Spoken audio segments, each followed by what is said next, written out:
By now, it should be evident that I love the process of grafting.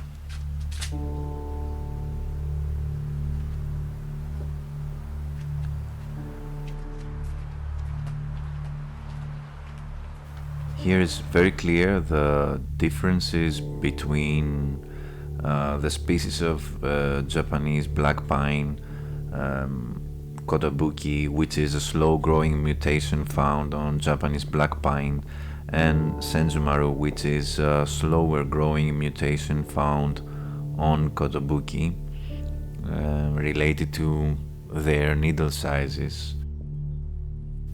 So Senjumaru is a mutation of a mutation, which is, it might sound rare, but it's not as rare as you think in conifers.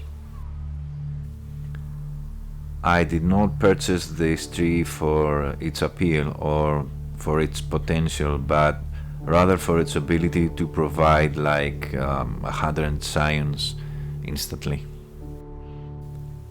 But this does not mean that I won't make something out of it in the future. My thought is building a tree out of these lower branches, and all of the foliage above will be eventually removed for scion wood.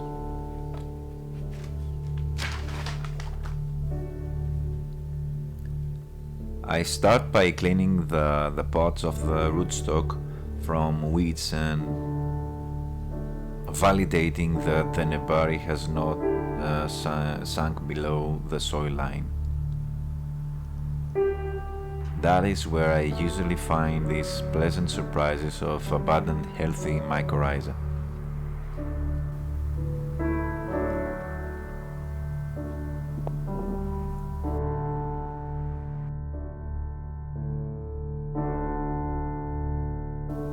Then I'm cleaning the lower part of the trunk from backbudding and branches to create an unobstructed grafting area.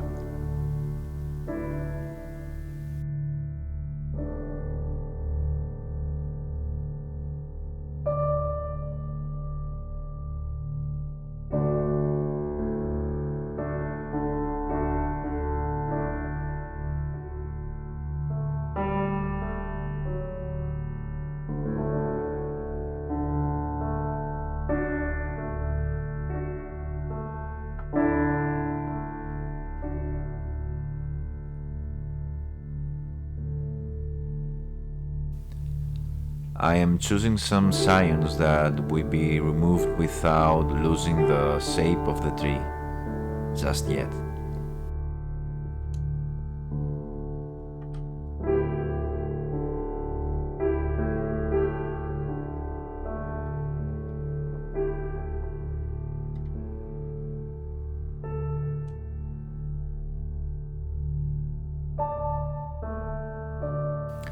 Building experience with my grafting setup, or rather I should say my aftercare setup, I have managed to raise my success rate to a point where I can graft bigger scions with more foliage on them.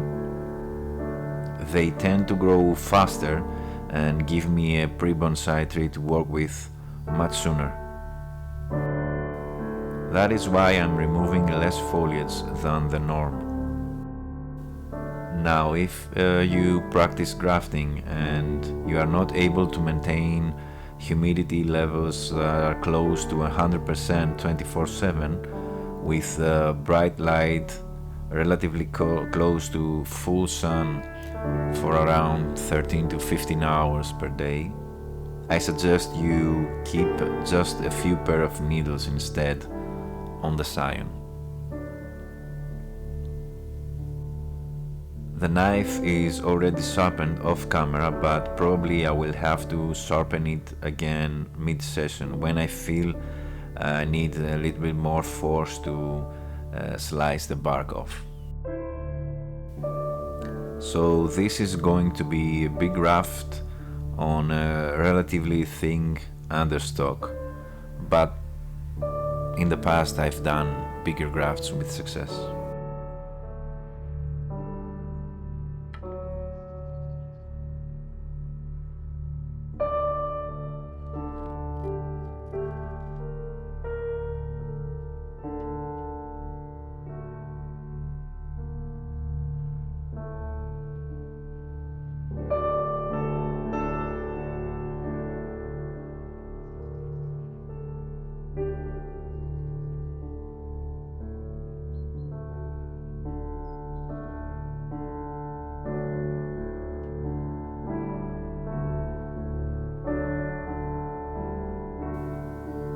main advantage of the parafilm tape is that when stretched close to the splitting limit, the pressure it applies on the scion is pretty much the required pressure to fuse adequately.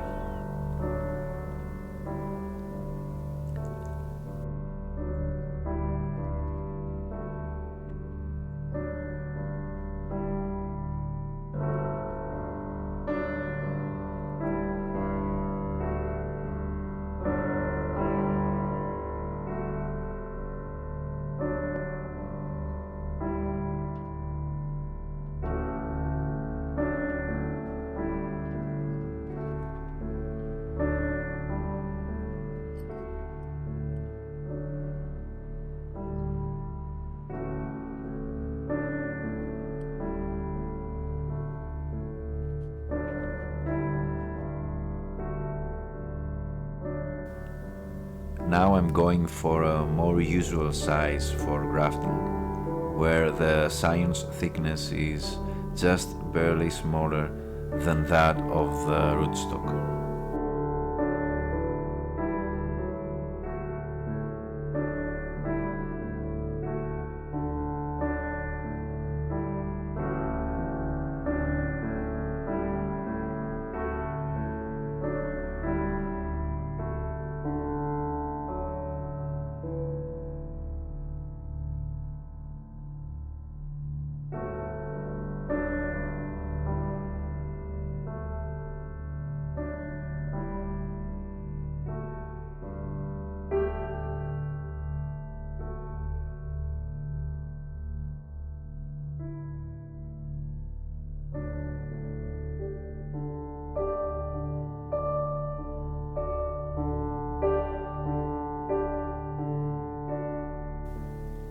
And that is a perfect fit, aligned in both sides, and that will increase the success of this graft.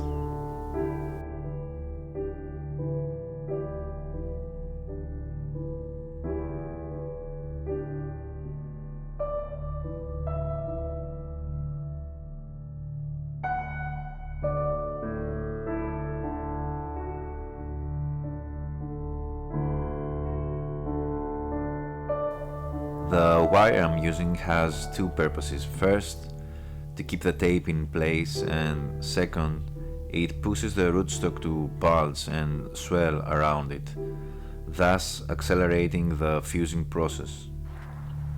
I found that the graft starts fusing at the wire area.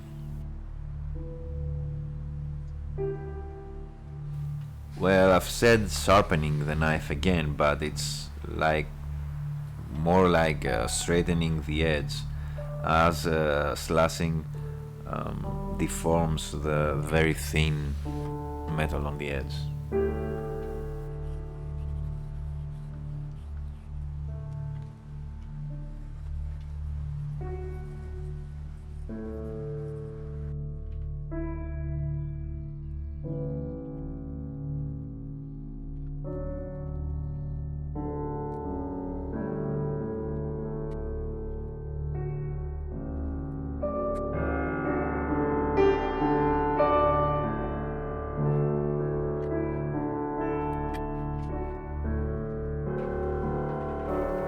I will finish the grafting session with something that excites me a lot. I'll graft high this Austrian black pine seedling, aiming for a small sized literati tree that I'm sure I'll fall in love with in the future.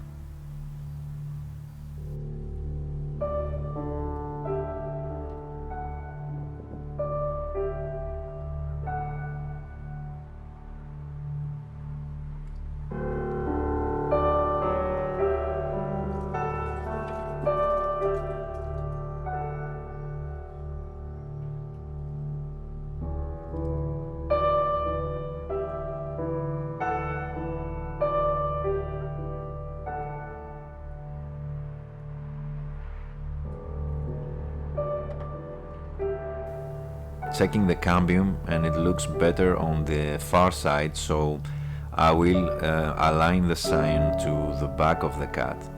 And for people with sharp observing abilities, you have noticed that with aligning the sign on the back side, I changed the rotation of the tape as well.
And that will be all for a summer grafting session of Senjumaru.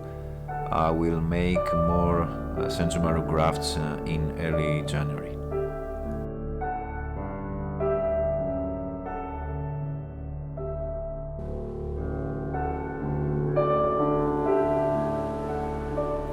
Thank you for your time.